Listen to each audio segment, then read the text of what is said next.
Hotelier on the Grill.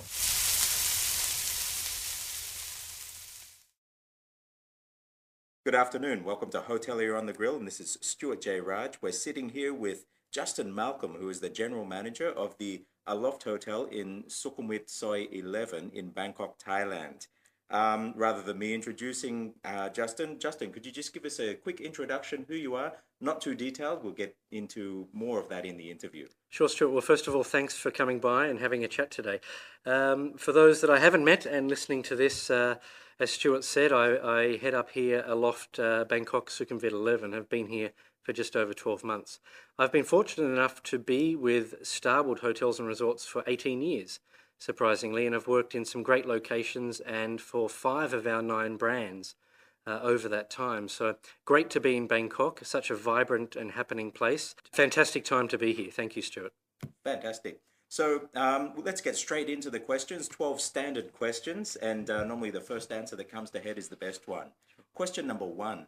Where did you first cut your teeth in the hotel industry? Well, it's a funny story, Stuart. I originally wanted to be a chef, surprisingly, and deferred university after I finished my 12th year in school and never went back. I started work at Sheraton Sydney Airport in Australia as a room attendant and really never looked back. I held almost every job in between since and ended up studying later, but that's where I really cut my teeth and learnt about hotel operations firsthand. At the Sheraton Sydney Airport. And so question number 2 then, from that, what was your first big break? I think I had a few big breaks, to be honest, Stuart, and the 2 that stand out that were really career defining for me were an opportunity I got after Sheraton Sydney Airport to work for a short-term contract in Phuket with our Sheraton Grand property at the time. And then I guess my second big break was when I was working at the Westin Sydney, a property that I pre-opened, but a property that was really the first Western hotel in the Pacific region, so a very important property for us. And the general manager at the time obviously saw something and promoted me from an assistant department head role into a director's role. So that was really a big jump at the time and really career defining for me because I did sort of shape the future thereafter in terms of my moves. Right, so that was after the Sheraton. I was after Sheraton Grand. Yeah, I moved from Sheraton Grand in Phuket to open the Western Sydney in '99. Right.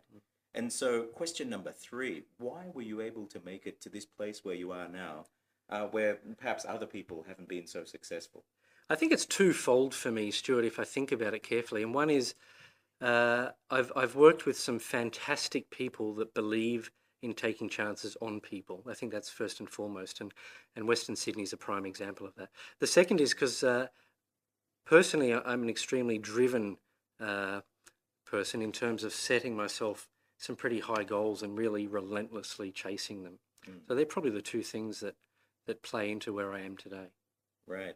And so question number 4, looking at that experience from way back then to now, could you tell us perhaps of your darkest moment in your career? Yeah, darkest moment. When we talk about darkest moments in hotels, they're always situations you never want to talk about, right? We see a lot in hotels from all walks of life. And I guess the one that sticks out for me is not a nice one, unfortunately. And it's related to an attempted suicide case in Sydney. where we were tipped off by the person's ex-wife, and we entered the room, and I did find the gentleman. Luckily, in time, we were able to revive him. So there is a good news part to this story, Right. even though it was a pretty dark time. But I guess the darkest time for me is really seeing the other side of life, where people really feel like there's no way out, and they really are at their desperate point. And to find suicide notes to children and things like that, it's not a nice thing to experience. So for me, that was not a nice thing to go through. When you're in these kind of circumstances, for question number 5 then, Yeah. how do you get through that? Well, hotels for me, and still are today, extended families. Hotel teams are usually pretty tight. Right. And so from that perspective, I had a number of wonderful, wonderful colleagues around me at the hotel, and of course the hotel itself, the management team at the time, extremely caring, and these are all very important parts of after an event like that in terms of getting through it. These are all people, and the management team at the time play a role in getting through that. Right. So it's not a lone effort. Definitely not a lone journey, I tell you that much. Question number 6. What drives you? What drives me? Well, I think first of all, I like to create opportunities for success, and what drives me as a result of that is the people that I work with being successful. Because I do think success creates success, and when I see that with hotel teams that I work alongside of, that really motivates me to do a better job. Could you give an example of that? Yeah, I mean, there many times in our careers, and not just me, everybody will have had this experience where you've done exactly what people have done with me in my career, provided an opportunity for advancement or success, and then get out of the way and let that person get on with it. I really think that's an important part of people development. That's a perfect segue into the next question then. Do you personally have a mentor, and if so, who and why? I've had a lot of mentors in my career, and for many, many different reasons, both personally and professionally. If I talk about professionally, I've always surrounded myself with mentors that challenge me in terms of my way of thinking, and I've had a number of these people throughout my career.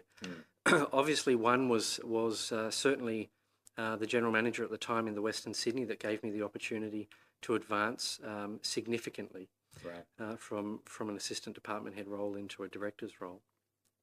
But I've had also very wonderful bosses who have always been my mentors. Even in Maldives, I had a wonderful area general manager, Brian Seagrave, who taught me so much about not only managing unconventionally, I guess, but also really managing in micro social environments like islands. So I learnt a lot during that time.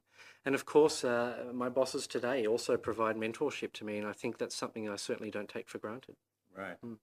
And of course, you're being the mentor for the people under you as well now. Well, you hope so, right? You always talk about what legacy you leave behind, and I hope one legacy that we all leave behind in leadership roles is that we do provide mentorship or mentor opportunities to others.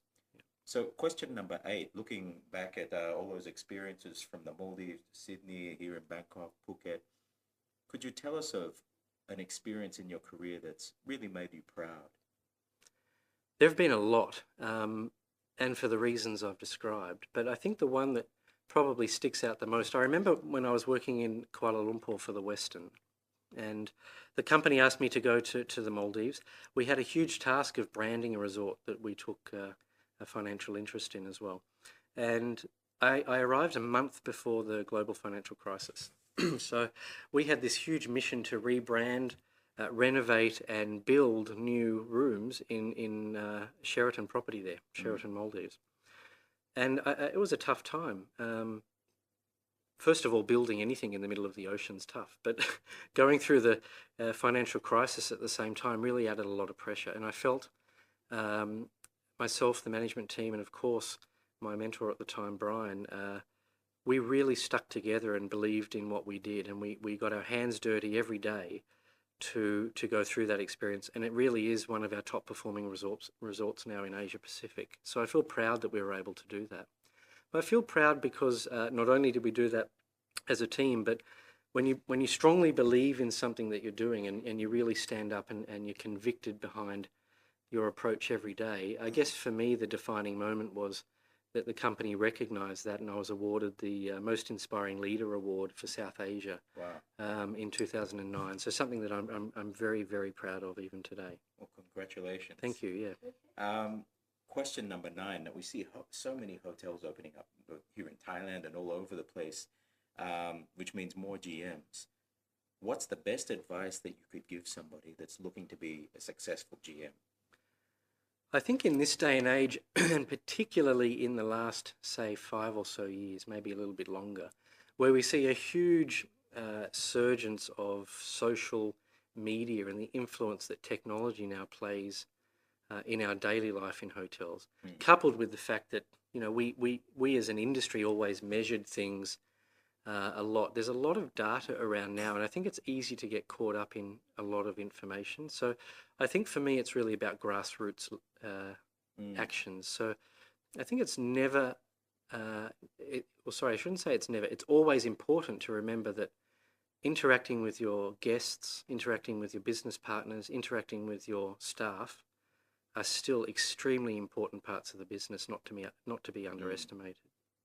So don't just get caught in the statistics. Yeah, I mean, it's easy not to talk to people actually in this day and age. You've really got to make an effort. So for me, that's still a very much an important part of running a hotel.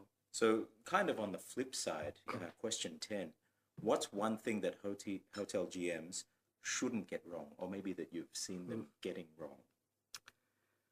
One thing that, when you ask me that question, I guess I relate that to my personal career journey. And I think if I look at reasons why I've been successful to date, I'd like to think that there are reasons that I would want to not get wrong in the future. And that is really about people and taking chances on people. So like I said before, providing and searching relentlessly for opportunities for people to be successful, but then more importantly, get out of the way and let them get on with the job. So that's something that I'm very committed to personally. So not micromanaging. Yeah, I don't think that's a strong attribute, to be honest.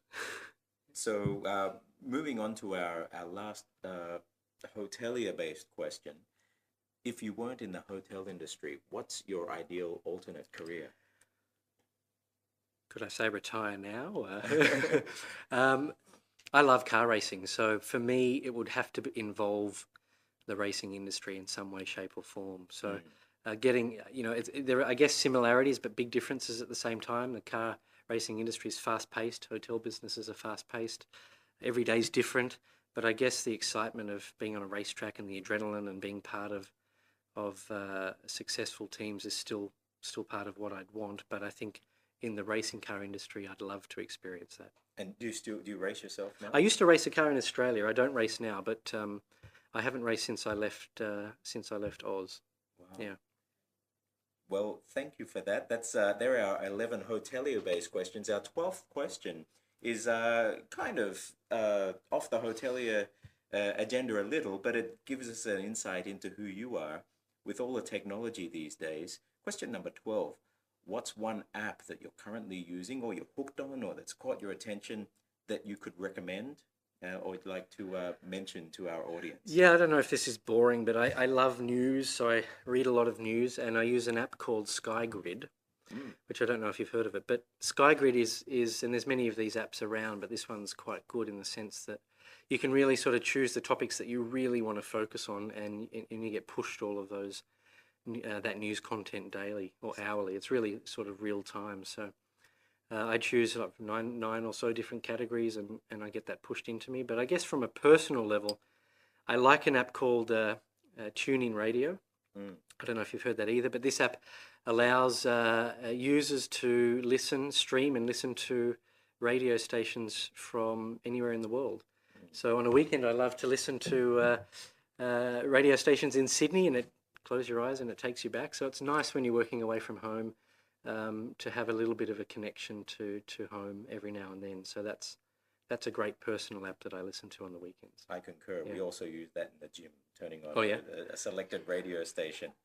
It's great. And I actually noticed here in the hotel, it's run by an app as well, or people can have their experience via the app as well. We do. We're a technologically driven brand, so we try and stay on, I guess, cutting edge opportunity as it relates to providing technological applications for guests. And we have a touch room concept here where we hand out phones to apps that have the ability for you to control everything in your room.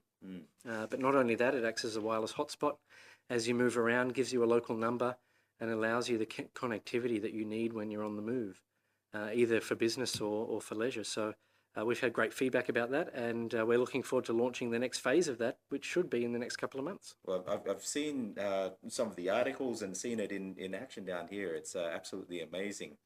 Well, on behalf of Hotelier Herald and Hotelier on the Grill, I'd like to thank you very much, Justin. It's been an honor and a pleasure having you with us here and sharing your experiences. And it's indeed the new generation of GM, you have the traditional roots, but you're also taking it into the future of where hotels are heading. Let's hope so. But Stuart, I'd equally like to thank you for taking the time to have a chat today. Much appreciated. Thanks, Justin. Cheers. Bye-bye. Bye-bye. Hotelier on the Grill.